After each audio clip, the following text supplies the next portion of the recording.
ಇದ್ದೇನೆ, ತಾಳಗೇತ ಹೆಸರಿನಿಂದ ಮೆರೆಯುತ್ತಾ ಇದ್ದೇನೆ. ಆದರೆ ಮನಸ್ಸಿನಲ್ಲಿರುವಂತಹ ದ್ವೇಷ ಹೊರ ಹಾಕುವುದು ಹೇಗೆ ಎಂಬ ಹಾಗೆ ಯೋಚಿಸುವಾಗ ವರ್ತಮಾನ ಕಾಲದಲ್ಲಿ ಬಂದಂತಹ ವಿಚಾರ, ನನ್ನ ಹಗೆಗಾರನಾದಂತಹ ಅರ್ಧಧ್ವಜ ಇಲ್ಲಿಯೇ ಸಮೀಪಕ್ಕೆ ಬರ್ತಾ ಇದ್ದಾನಂತೆ. ಅವನನ್ನ ಕೆಳಕಬೇಕು, ಹಿಂಸಿಸಬೇಕೆಂಬ ಮನಸ್ಸಾಗಿದೆ. ನೇರವಾಗಿ ಹೋಗುವುದಲ್ಲ, ಮಾನಸಿಕವಾಗಿ ಆತನನ್ನು ಕೆಳಕಬೇಕು. ಹಾಗಾಗಿ ವೃದ್ಧ ಬ್ರಾಹ್ಮಣರ ರೂಪದಲ್ಲಿ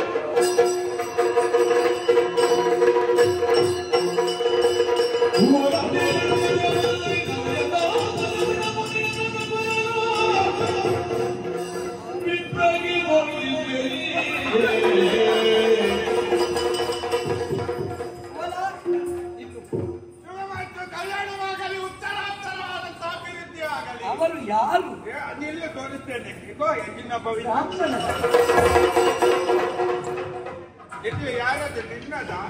ಯೋಗಿಗಳಲ್ಲಿ ಯೋಗೀಶರನ್ನು ಕಂಡ ಪರಂಪರೆ ನಮ್ಮದು. ಯೋಗೀಶ ಇರಲಿ, ಕುದುರೆ ಈಗ ಊರಿದ್ದೇಯ? ಊರಿಂದಲ್ಲ, ಅದು ಮೇಲಿಂದ ಬಂದ. ಹೇಳ್ಬೇಕು ನೀನು. ಸತ್ಯಕ್ಕೆ ಇಲ್ಲಿದ್ದೆ ನೀನು ಅವನು ಹೇಳ್ಬೇಕು, ಕುದುರೆಗೆ ಹೇಳ್ಬೇಕಿದ್ದು ವಯೋವೃದ್ಧ ಬ್ರಾಹ್ಮಣ. ಸ್ವಾಮಿ ನಮೋ ನಮ. ಒಳ್ಳೆದಾಗಿ. ಅದು ಏನು ಅದಕ್ಕೆ ನಿಮ್ಮನ್ನು ಕಂಡರೆ ಆಗುದಿಲ್ಲ? ಅದು ಕಂಡರೆ ಆಗುದಿಲ್ಲ, ಕಾರಣ ಉಂಟು ಮಗ. ಅದು ನನ್ನ ನಕ್ಷತ್ರ ಮೃಗಶಿರ. ಅದು ಒಂದು ಮೃಗ ಅಲ್ಲ, ಮೃಗಶಿರ ನಕ್ಷತ್ರಕ್ಕೂ ಮೃಗಕ್ಕೂ ಸ್ವಲ್ಪ ತಾಗಿ ಬರ್ತದೆ. ನಿಮ್ಮ ಮುಖ ಮುಖ ನಕ್ಷತ್ರ ಅಲ್ಲ, ಮುಖ ಮೃಗದ ಮುಖದ ಹಾಗೆ ಕಾಣ್ತದೆ. ಅದಕ್ಕೆ ನಕ್ಷತ್ರಕ್ಕೆ ಆಗುದಿಲ್ಲ. ಎಂತದ್ದು ಅವರದ್ದು ಒಳಗೊಂದು ಹೊರಗೊಂದು ಎಂತದ್ದು ಒಳಗೊಂದು ಗ್ರಹಿಸಿದ್ಯಾ ಅಂತ ಕೇಳುವುದು. ಒಳಗೆ ಒಂದೇ ಹೊರಗು ಒಂದೇ ಒಂದೇ. ಆಗಲಿ ಆಗಲಿ. ಒಳ್ಳೆದ ಸ್ವಾಮಿ, ರಾಕ್ಷಸರಿರುವ ತಾಣ ಇದು ಅಂತ ನಾನು ಕೇಳಿ ಬಂದೆ. ಅಯ್ಯೋ, ನೀನು ಕೇಳಿ ಬಲ್ಲೆ ಅಲ್ಲ ವಿಷಯ.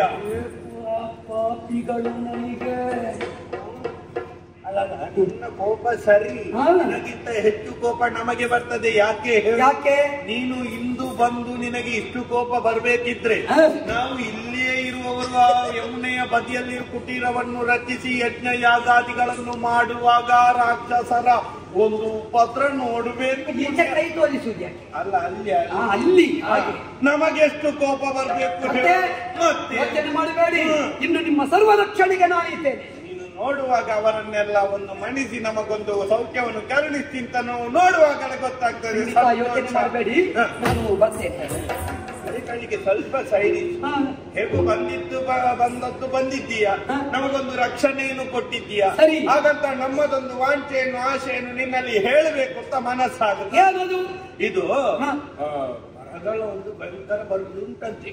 ಭವಿಷ್ಯವನ್ನು ನೋಡಿ ನನ್ನ ಗುರುಗಳು ಹೇಳಿ, ಅಂತಹ ಬರಗಾಲದಲ್ಲಿ ಯಾವ ಪ್ರಾಣಿಗಳು ಜೀವಿಗಳು ಉಳಿಗಾಲವಿಲ್ಲ. ಹಾಗಂತ ಬರಗಾಲ ಬಾರದೆ ಇರುವ ಹಾಗೆ ಒಂದು ವರ್ಣಲೋಕಕ್ಕೆ ಹೋಗಿ ಯಾಗವನ್ನು ಮಾಡಿದ್ರೆ ನಮ್ಮಂತ ಒಂದು ನಿಷ್ಠಾವಂತ ಬ್ರಾಹ್ಮಣರು ಮಾಡಿದ್ರೆ ಲೋಕಕ್ಕೊಂದು ಬರಗಾಲ ಬರುವುದು ತಪ್ಪುತ್ತದೆ, ಲೋಕ ಸೌಖ್ಯವಾಗಿ ಇರುತ್ತದೆ ಎನ್ನುವ ಹಾಗೆ ಹೇಳಿದ್ದಾರೆ. ಅದಕ್ಕೆ ಬೇಕಾದ ಸರ್ವ ಸಹಾಯವನ್ನು ನಾನು ಮಾಡ್ತೇನೆ ಸ್ವಾಮಿ. ಮಾಡಿ ಮಾಡಿ ಮಾಡಿ ಮಾಡಿ ನೀನು ಹೇಳ್ತೀಯ. ನಾವು ಬಡ ಬ್ರಾಹ್ಮಣರು ಕಾಡಿನಲ್ಲಿರುವವರು ವರ್ಣಲೋಕಕ್ಕೆ ಹೋಗಿ ಯಾಗವನ್ನು ಮಾಡಬೇಕಾದ್ರೆ ಯಾಗಕ್ಕೆ ಒಂದಷ್ಟು ವಸ್ತುಗಳಾದ್ರೂ ಬೇಡ ಪುಣ್ಯ. ಮತ್ತೆ ಅಲ್ಲಿ ನೀವು ಯಮುನೆಯ ನದಿಯಲ್ಲಿ ಮುಳುಗಿದ್ರೆ ನಾವು ಹೇಳುದು ಇದು ವರುಣ ಲೋಕದಲ್ಲೇ. ಹೋಗುವಾಗ ತಕೊಂಡೇ ಹೋಗುದ ಯಾವುದನ್ನು? ಸಾಹಿತ್ಯವನ್ನು ತಕೊಂಡು ಹೋಗುದು ಅದಲ್ಲ. ಯಾಕಂದ್ರೆ ವರುಣ ಲೋಕದಲ್ಲಿ ಹೋದ ಮೇಲೆ ವರುಣ ಕೇಳದ್ದನ್ನು ಕೊಟ್ಟ. ಹಾಗಂತ ಅವನಲ್ಲಿ ಕೇಳಿ ನಾವು ಅವನ ಯಾಗವನ್ನು ನಾವು ಮಾಡ್ಲಿಕ್ಕೆ ಆಗ್ತದ? ನಿಮ್ಮ ಸ್ವಂತವೇ ತಟ್ಟಾಪರ್ಣಾದಿತ್ತು ಮತ್ತೆ ಮತ್ತೆ. ಹಾಗಂತ ನಮ್ಮಲ್ಲಿ ಏನು ಇಲ್ಲ ಅಂತ ಲೋಕ ಉಳಿಬೇಕು ಅಂತ ನಮ್ಮದ ಆಸೆ. ನಮಗೋಸ್ಕರ ಅಲ್ಲ ನಾವು ಜೀವಿಸುವುದು. ನೀವು ಅರಮನೆಗೆ ಬರಬೇಕಿತ್ತು ಸ್ವಾಮಿ. ನಿಮ್ಮ ಯಾಗದ ಪರಿಪೂರ್ಣ ವ್ಯವಸ್ಥೆ ನಾ ಮಾಡ್ತಿದ್ದೆ. ಅರಮನೆಗೆ ಬರ್ಬಹುದಿತ್ತೇ, ಆದ್ರೆ ಯಾಗ ಆಗಬೇಕಾದದ್ದು ನಾಳೆ ಅಲ್ಲ. ನಾಳೆಗಳಿಗೆ ಇವತ್ತು ಹೋಗಿ ಮುಟ್ಟಬೇಕು ನಾವು. ಈಗ ಏನು ಮುಟ್ಟಲಿ ಸ್ವಾಮಿ? ಅಯ್ಯೋ, ನೀನು ಯಾಕಪ್ಪ ಚಿಂತೆಯನ್ನು ಮಾಡ್ತಾ ಇದ್ದೀಯ? ನಮ್ಮಲ್ಲಿ ಚಿನ್ನ ಮುತ್ತು ಬೆಳ್ಳಿ ಹವಳ ಮುಂತಾದ ಆಭರಣಗಳೆಲ್ಲ ಇರುವುದು ಯಾಕೆ ಮೈಯಲ್ಲಿ? ನಮ್ಮ ಆಡಂಬರಕ್ಕ ಅಲ್ವಲ್ಲ. ಕಷ್ಟ ಕಾಲದಲ್ಲಿ ಇನ್ನೊಬ್ಬರಿಗೆ ಉಪಕಾರವಾಗ್ಲಿ ಒಳಿತಾಗ್ಲಿ ಅದು ಲೋಕ ಕಲ್ಯಾಣಕ್ಕೆ ಒಳಿತಾಗಬೇಕು ಆಗುತ್ತದೆ. ಆಭರಣ ಇರುವುದು ಅಲಂಕಾರಕ್ಕಲ್ಲ, ಅಲ್ಲಪ್ಪ. ಆಪತ್ತಿನಲ್ಲಿ ನಮ್ಮ ರಕ್ಷಣೆ. ಹಾಗಿದ್ರೆ ನೀವು ಲೋಕ ರಕ್ಷಣೆಗೆ ಹೊರಟ ಕಾರ್ಯಕ್ಕೆ ಇದೋ ಚಿಂತೆ ಮಾಡಬೇಡಿ. ಅರುಣದೇವನ ಬಳಿ ಹೋಗಿ ಮಾಡುವ ಯಾಗವನ್ನು ಕೊಟ್ಟು ಗೆಯಿರ್ಲಿಂತ ಈ ರತ್ನ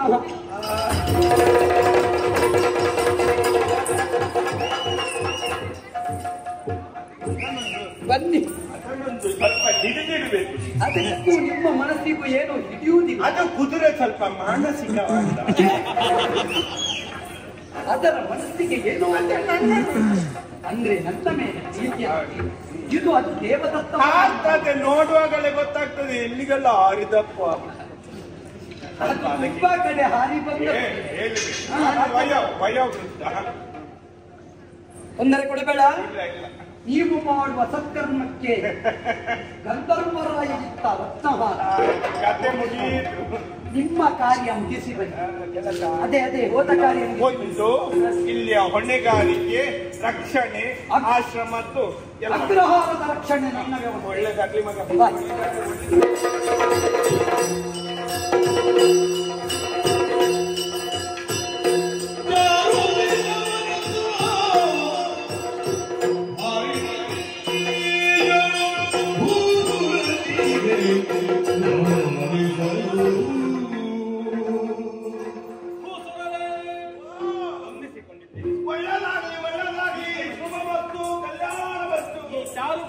ಅಲಂಕರಿಸಬೇಕು. ಸಂತೋಷವಾಯಿತು. ಈ ಕಡೆಗೆ ಧಾವಿಸಿದ್ದೀರಿ, ಯಾಕೆ ಏನು ಎನ್ನುವ ಹಾಗೆ ಕೇಳಬಹುದು. ನಾವು ಸಂಚಾರಿ ಬ್ರಾಹ್ಮಣರು ಇದ್ದದ್ದೆಲ್ಲ ಕಡೆ ಹೋಗುದೆಯಾ? ಹಾಗಂತ ನಿನ್ನ ಅರಮನೆಗೆ ಬರುವುದಿದ್ರೆ ಬಲವಾದ ಕಾರಣವನ್ನು ಇರಿಸಿಯೇ ಇಲ್ಲಿ ತನಕ ಬಂದದ್ದು. ಹೌದೇ? ಹೌದು. ಕಾರಣ ನಿನ್ನ ಸಭಾ ಕಲಾಪವೆಲ್ಲ ಆಯ್ತಲ್ಲ, ಎಲ್ಲ ಮುಗಿಸಿ ಆಯ್ತು. ಏನು ಅಲ್ಲ, ಇದು ಎಲ್ಲ ನಿನ್ನ ಪ್ರಜಾ ಪರಿವಾರ ಅಲ್ಲ? ಹೌದು. ಇದು ನಿನ್ನ ಅರಮನೆಯಲ್ಲಿ ನೀನು ಒಬ್ಬನೇ ಇದ್ದ ಮಗ? ಹಾಗೆಲ್ಲ ಕೇಳಲಿಕ್ಕೆ ಉಂಟು ಸ್ವಾಮಿ. ಅರಮನೆ ಅಂತ ಹೇಳಿದ್ರೆ ತುಂಬಾ ಸಂಸಾರ ಉಂಟು. ಹೌದು. ಇದು ಅವಪ್ಪ ನಿನ್ನ ಮಗ ಅಲ್ಲ? ಹಾಗೆ ನೀವು ವಿಚಾರಿಸಿ. ಅಲ್ಲವ ಅವಪ್ಪ ಅಂತ ಹೇಳಿದ್ರೆ ಅವಪ್ಪ ಅಂದ್ರೆ ಲೋಕ ಒಳ್ಳೇದಾಗ್ಲಿ ಅಂತ ದಿಗ್ವಿಜಯ. ನನ್ನ ಮಗ ರಥಧ್ವಜ ದಿಗ್ವಿಜಯಕ್ಕೆ ಹೊರಟಿದ್ದಾನೆ. ದಿಗ್ವಿಜಯ. ಅಲ್ಲ, ನಾನು ವಿಷಯ ಗಟ್ಟಿ ಮಾಡಿದ್ದೆ, ಯಾಕಂದ್ರೆ ವಿಷಯ ಹೇಳುವ ಮೊದಲು ಅವನೇ ಅಲ್ವಾ ಹೌದಾ ಅಂತ ನನಗೂ ಕೂಡ ವಿಷಯ ಗಟ್ಟಿ ಆಗ್ಬೇಕು. ದಿಗ್ವಿಜಯಕ್ಕೆ ಹೊರಟದ್ದು ನನ್ನ ಮಗ ಅಲ್ಲ? ಸರಿ ಸರಿ, ಒಳ್ಳೇದು. ವಿಷಯ ಅವನದ್ದೇ ಇಲ್ಲಿ ನಿನ್ನ ಮುಂದೆ ಹೇಳುವುದಕ್ಕೆ ಆಗಿ ನಾನು ಬಂದದ್ದು. ಇದು ಹೌದು, ಇದು ಅರಮನೆಯಲ್ಲಿ ಏನು ಬೇಕು? ಮಗನಿಗೆ ಮದುವೆ ಆಗಿದೆ? ಹೌದಾಗಿದೆ. ಮದುವೆ ಆದ ಮೇಲೆ ಹೆಂಡತಿ ಅಂತ ಇರ್ತಾರಲ್ಲ, ನಿಮಗಿಲ್ವಾ? ಇದ್ದಾಳೆ. ಹಾಗೆ ನನ್ನ ಮಗನಿಗೆ ಹೆಂಡತಿದ್ದಾಳೆ. ಇದ್ದಾಳೆ. ಹೌದು. ಅರಮನೆಯಲ್ಲಿ ಪರಮ ಪತಿವ್ರತೆ ಮದಾಲಸ. ಯಾಕಂದ್ರೆ ಅವನ ವಿಷಯ ಹೇಳುವುದರಿಂದ ಅವ ನನ್ನ ಸಮ್ಮುಖದಲ್ಲಿ ಅವನ ಹೆಂಡತಿ ಕೂಡ ಇದ್ರೆ ಒಲಿತಾಗುತ್ತದೆ. ಅಷ್ಟೇ ಅಲ್ವಾ? ವನಿತೆ ಮಾತುಳಗಿರಗಿ ಮಣಿದು ವಿಪ್ರರಿಗೆ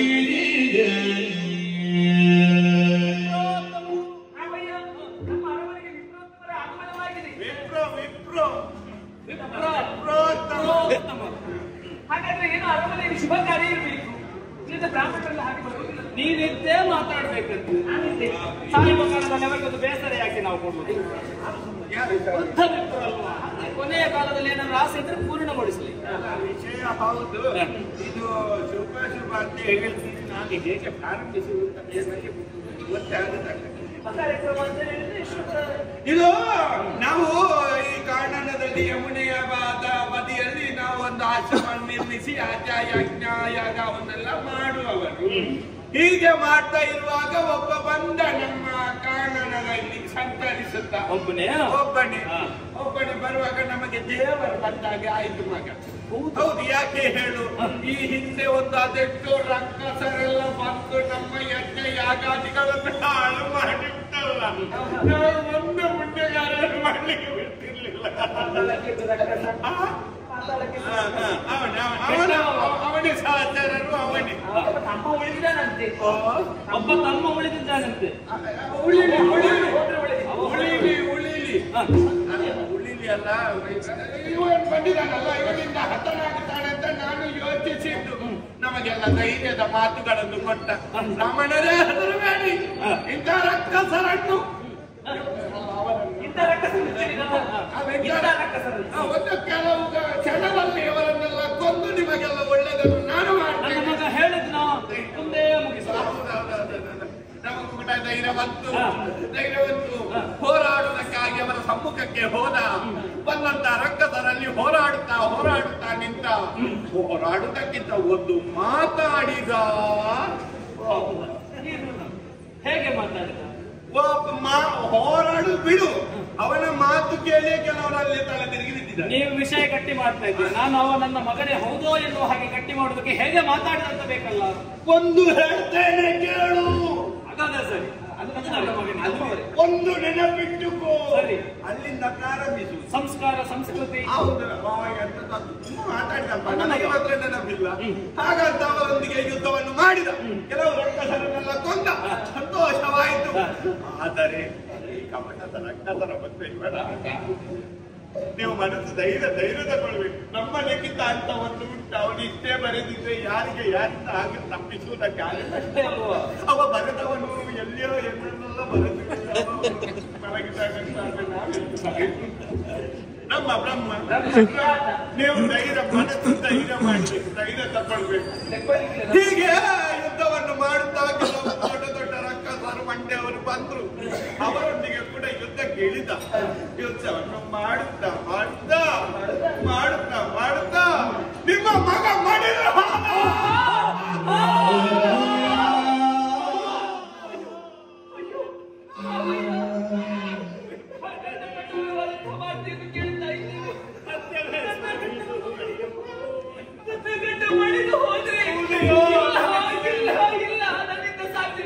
ಸಹಿಸಿಕೊಳ್ಳುವುದಕ್ಕೆ ನನ್ನಿಂದ ಸಾಧ್ಯವೇ ಇಲ್ಲ.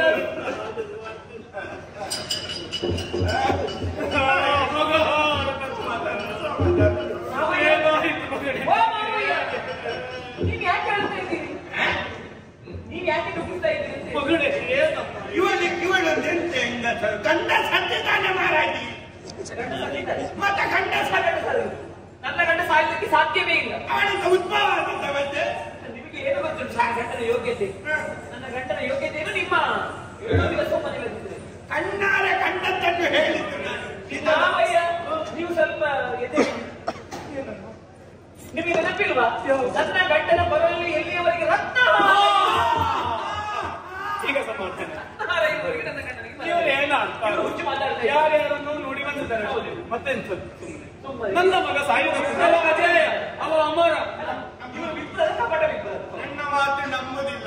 ಅವಳ ಕಲೆವರವನ್ನು ಕಾಡಿನಲ್ಲಿ ಅಲ್ಲಿ ಯಾವಾಗ ಪ್ರಾಣಿಗಳ ಬಾಗಿ ಗೊತ್ತಾಗಬಾರ್ದಂತ ಒಂದು ಹೇಳಿದ್ದು. ಎಂತ ರಕ್ತ ಅಲ್ಲ, ಅವನ ಕೊರಳಲ್ಲಿ ರತ್ನಾರ ಇದುವೆಯಾ?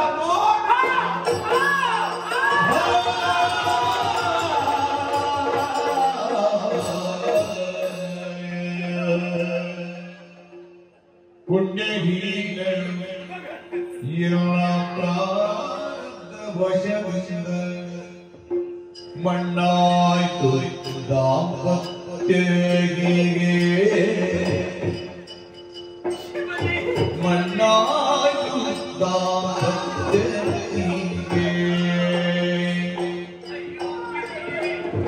ಹುಟ್ಟು ನಾಡಿ ಕುಲದ ಕಣ್ಣ ಇನ್ನಿಂದ ಅರಸರು ಮಡಿದ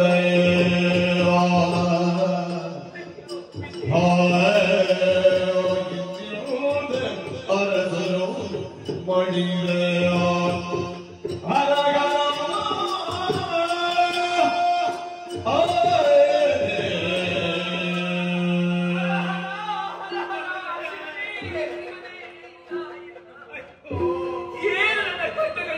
ಕಾಡುತ್ತಾ ಇದ್ದೆ.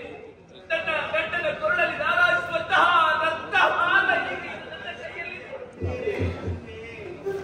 ಮಡಿದು ಹೋದ್ರೆ ಇಲ್ಲ ಹಾಗಿಲ್ಲ. ಇದನ್ನು ಸಹಿಸುವಂತಹ ಶಕ್ತಿ ನನಗಿಲ್ಲ.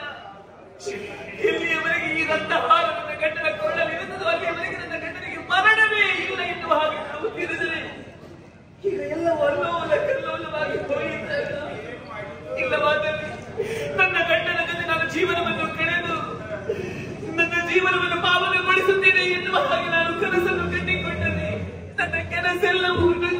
ಕಣ್ಣಾಗಿ ಹೋಯಿತಲ್ಲ. ಈಗ ನನ್ನ ಕಣ್ಣನ್ನೇ ನಾನು ಕಳೆದುಕೊಂಡು ಬಿಟ್ಟನಲ್ಲ. ನನ್ನ ಗಂಡನನ್ನು ಕಳೆದುಕೊಂಡು ನಾನು ಹೇಗೆ ಜೀವಿಸಲಿ? ಇಲ್ಲ ಇಲ್ಲ, ನಾನು ಈ ಮನೆಗೆ ಲಕ್ಷ್ಮಿ ಆದಿ ಎನ್ನುವ ಹಾಗೆ ನಾನು ಭಾವಿಸಿದ್ರೆ ನಾನು ದರಿದ್ರ ಲಕ್ಷ್ಮಿ ಆದಿ. ಅನಿಷ್ಟ ಪಿಂಡವಾಗಿ ನಾನು ಹೋದೆ. ನಾನು ಅವರ ಕೈ ಹಿಡಿಬಾರದಿತ್ತು. ನನ್ನಿಂದಾಗಿ ನನ್ನ ಅರಸ ಮನೆ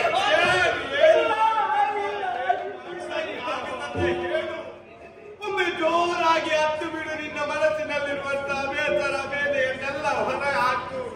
ಪತಿವ್ರತೆ ನೀನು. ಹಿಂದಿನ ಕಾಲದಲ್ಲೆಲ್ಲ ಪತಿವ್ರತೆ ಅದೆಲ್ಲ ಹೀಗೆರ್ತಿರ್ಲಿಲ್ಲ. ಅವರು ಗಂಡ ಸತ್ತ ಅಂತ ಗೊತ್ತಾದ ಮೇಲೆ ಈ ಬಾಕಿ ಮೂಲಕ ಸುಖವೆಲ್ಲ ನಮಗೆ ಯಾಕೆ ಇತ್ತು? ಅಲ್ಲಿಗೆ ಒಂದು ದಗದಗಿಸುವಂತ ಬೆಂಕಿಗೆ ಹಾರಿಸಿದ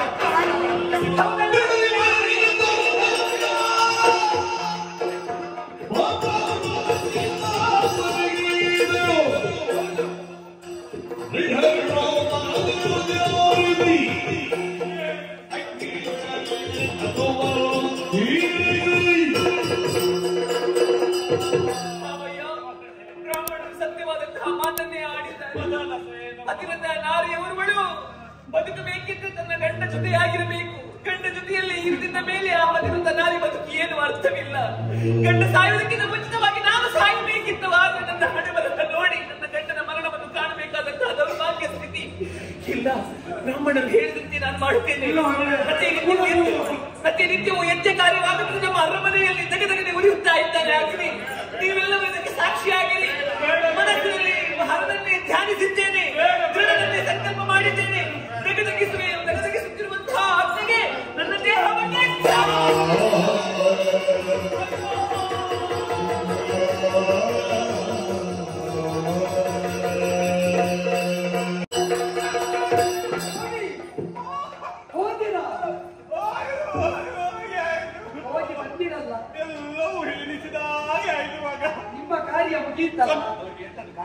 ಅದೇ ಹೋದ ಕಾರ್ಯ ಒಂದು ಬಹಳ ಅಚ್ಚುಕಟ್ಟಾಗಿ ಆಯ್ತು.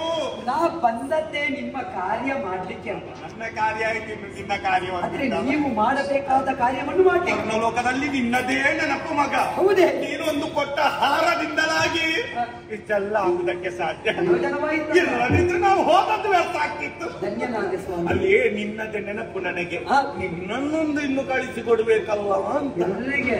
ಅಲ್ಲ, ಇಲ್ಲಿ ಪಾಪ ಇಷ್ಟು ಸಮಯ ನಮ್ಮದು ರಕ್ಷಣೆ ಮಾಡಿ ಬಂದು ತುಂಬಾ ಸಮಯ ಆಯಿತು. ಹೌದು. ಹೊರ ಸೇರುವುದಕ್ಕೆ ಹೌದೌದು. ಬರ್ತೇನೆ. ಒಳ್ಳೇದು ಒಳ್ಳೇದು ಒಳ್ಳೇದು ಒಳ್ಳೇದು ಒಳ್ಳೇದಾಯ್ತು. ಹೋಮ ಎಲ್ಲ ಒಳ್ಳೇದು. ಒಂದು ಉರಿದತ್ತು ನೋಡ್ಬೇಕಿತ್ತು. ತಗ ತಗ ತಗ ಎಂತದ್ದು ಹೋಮಾಗ್ತೀನಿ. ಇನ್ನು ನೀನು ಹೊರಟದ್ದ? ಹಾ. ಸರಿ ಸರಿ, ಇನ್ನು ನೀನು ಹೋಗುದೆ. ಹಾ, ಹೋಗು ಹೋಗು. ಆದ್ರೆ ಮತ್ತೊಂದು ವರ್ಣ ಏನಾದ್ರೂ ಇನ್ನೂ ಸಮಸ್ಯೆ ಆದ್ರೆ ಬರ್ತೇನೆ.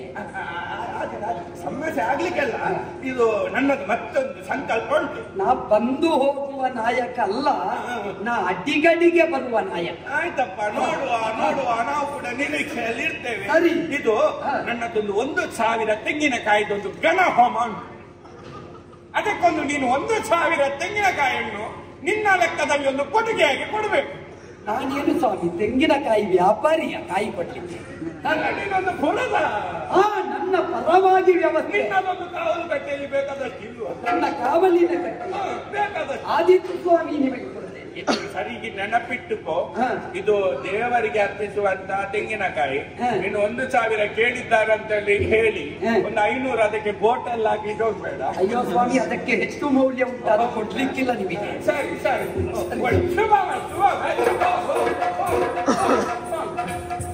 ಹೋಗು ಮಗ ಹೋಗು. ನಿನ್ನ ಚಂದವನ್ನೇ ಕಾಣುವುದಕ್ಕೆ ಬೇಕಾಗಿ ಈ ರೂಪದಲ್ಲಿ ಬಂದದ್ದು. ಈ ರೀತಿಯ ಮೋಸ, ಈ ರೀತಿಯಾದಂತಹ ವೇಷ. ಅಣ್ಣನನ್ನು ಕೊಂದೆಯಾ? ತಂಗಿಯ ಕರವನ್ನು ಕತ್ತರಿಸಿದೆಯಾ? ಪಾಪಿ, ನೀನು ಜೀವನದಲ್ಲಿ ಮಾನಸಿಕನಾಗಿ ನರಳಿ ನರಳಿ ನರಳಿ ಸಾಯಬೇಕು. ಆ ಚಂದವನ್ನು ನಾನು ಕಾಣಬೇಕು. ಕಾಣ್ತೇನೆ ಕಾಣ್ತೇನೆ ಕಾಣ್ತೇನೆ.